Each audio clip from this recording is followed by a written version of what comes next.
I just want to make a comment on this Husqvarna 565. I got this last year, I don't know, on March maybe, and I've run it pretty much all year. And I guess the only thing I can say is it's given me trouble-free service for the entire year, and it does all the things that I keep saying I like a saw to do in order to live with it. Plus it's got the external sprocket in the auto tune where it just simply starts and runs. I haven't had to do anything with auto tune at all, and I haven't had to tune the carburetor. I just run the darn saw. Been that way now for, well, almost a year. And because of the size of the trees, I had to get away from my smaller bars, and I had picked up a couple of these, and I got one on a 372 base saw, and I got the other on this saw. And as long as I'm into the 28 to 32 inch diameter trees, I have to keep with these bars. I would prefer to go back to a 24, and I would certainly prefer to go back to a light bar. But I can't complain. I mean, I guess what it is when I'm running this, I'm not really worried about the weight. It doesn't seem to bother me at all. Of course, most of what I'm doing is felling, so I'm on the ground anyway. The bar is already stuck in the tree, so I'm not really carrying anything. And my only complaint about these is, my God, I go through the brush, and the longer bar, you snag everything. You spend the entire time trying to keep the bar from being snagged in the brush, you know. But this has been pinched a couple of times really hard, and no worse for wear. And I've burned up a couple of chains already on it, and it's complaining, it's heating up, and things are expanding. I'm hearing gas push out the overflow. And just that system right there, along with a C83 chain, guys, you go into the store, you walk out with this stuff, it's just going to work. There's no fooling around, it just works. And there's just a lot of people out there who, that's what they need to have happen. They need to buy a product that get out there, they don't have to fool around with it. It just goes and cuts and cuts and cuts, and when they're done, they put it away, clean it up, pick it up the next day, it does the same thing. That's why these saws exist.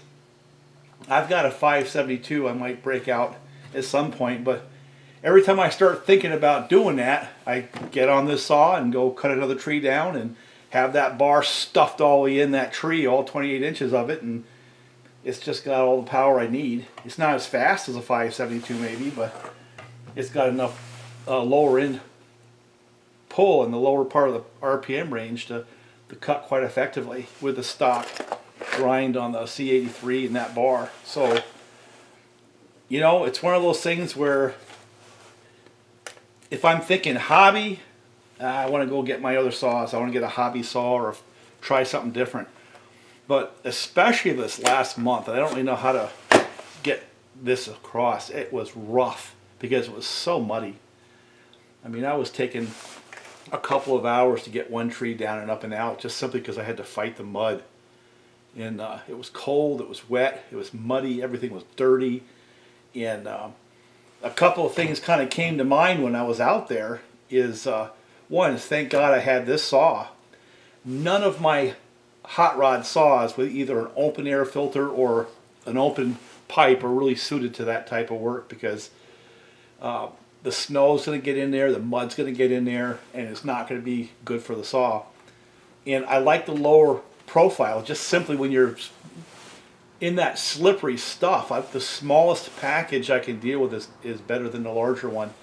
So instead of going for the bigger saws that I have, and I have anything you want to buy I can get.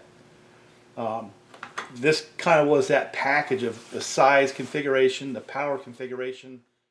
It was easy for me to get through the day and do what I had to do with a chainsaw. Now, the other point is, on days like that, I might have an hour of saw time and 5 or 6 hours of handling the tree, getting it out of there. So the actual cut time is minimal as compared to the rest of the work. So, but what happens is you cut the tree, you get it down, you top it a little bit, and then you spend the next hour, hour and a half getting it up out of the woods and then down to the landing, and then you got to get back to where you were. Now, after you've gone through all that hassle, after you've gone through all that work getting the log up and out, and you get to the next tree, the last thing you want to deal with is a saw that won't start easy, because I'm already aggravated, I'm already tired.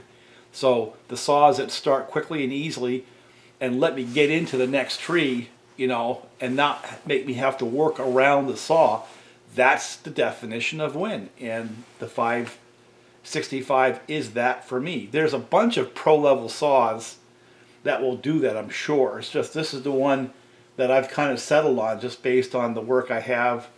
And it almost by accident, because Bob had been bugging me on this for a long time. And, I've got the 572, I've got my hot rod saws, I got 372s, I have access to a bunch of other saws that I just don't have time for. And so when I got pressured to get the stuff done, it was there. And now that I've learned how to work with it, this is a scenario that I've seen with guys with 372 or 044s and stuff like that, is you sort of get tuned into the tools. I really don't want to change. When I'm out there, you go with what works, because when I get out there in my back, 40 acres or whatever it is I'm working on, or my neighbor's place that I'm working, it takes a while to get back out there. So you take minimal equipment, because I'm on the tractor. It's got to work.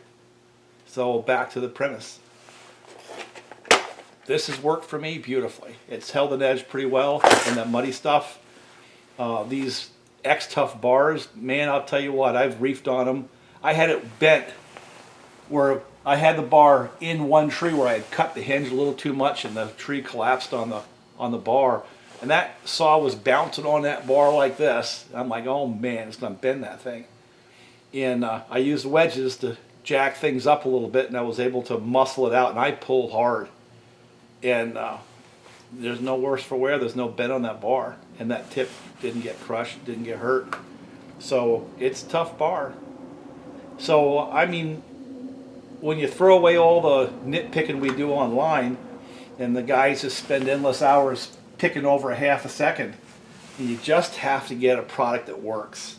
You just need to get out there, cut down trees, make some money.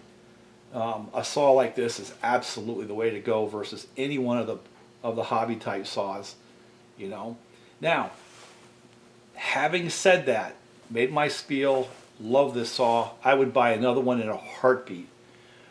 When there's a hobby aspect to this, and I've gone through this before, but what happened this last 3 or 4 months is a lot of those things that I kind of like had in my mind that made sense to me were solidified.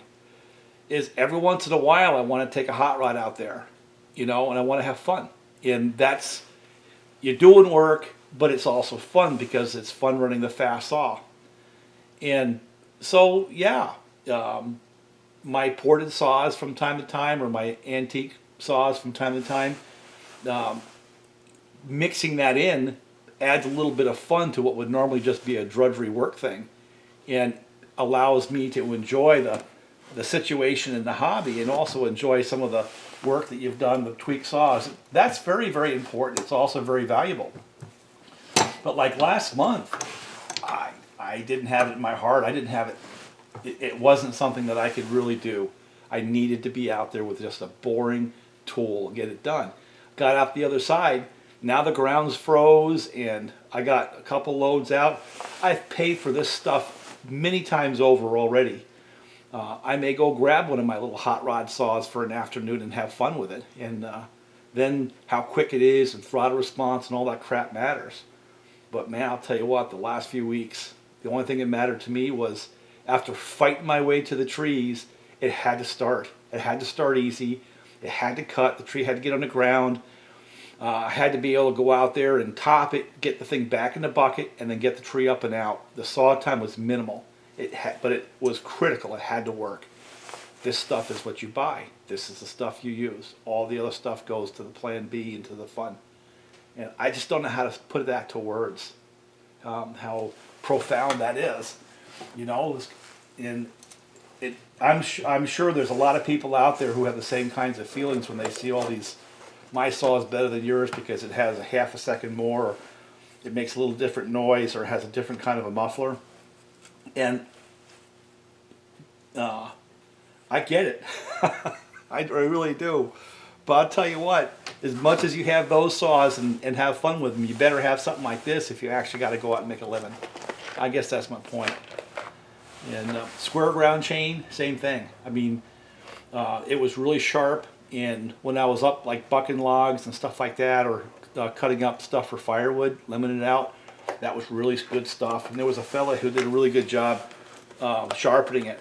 But yet again, when I'm out there, I have a spare box in the tractor, and if I rocket chain out there in the woods, I want to cut in a way that I'm familiar with. I don't want to work around the way the chain cuts once I've got used to a chain.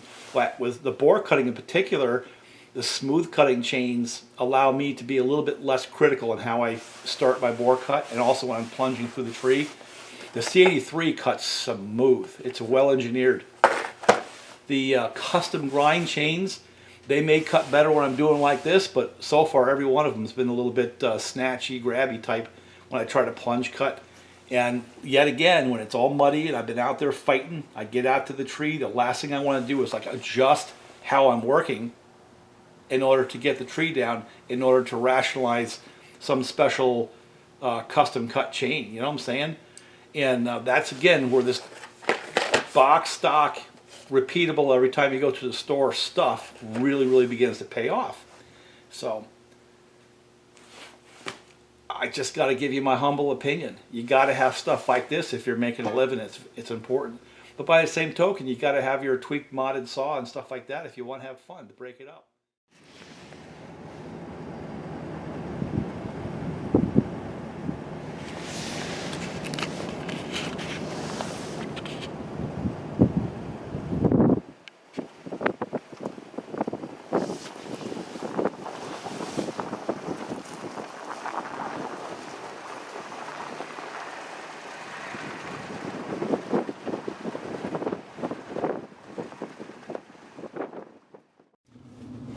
Yeah, I got it fired up in 3 poles, and it's 18 degrees, but it's actually colder, and we have about a 20-30 mile an hour wind going.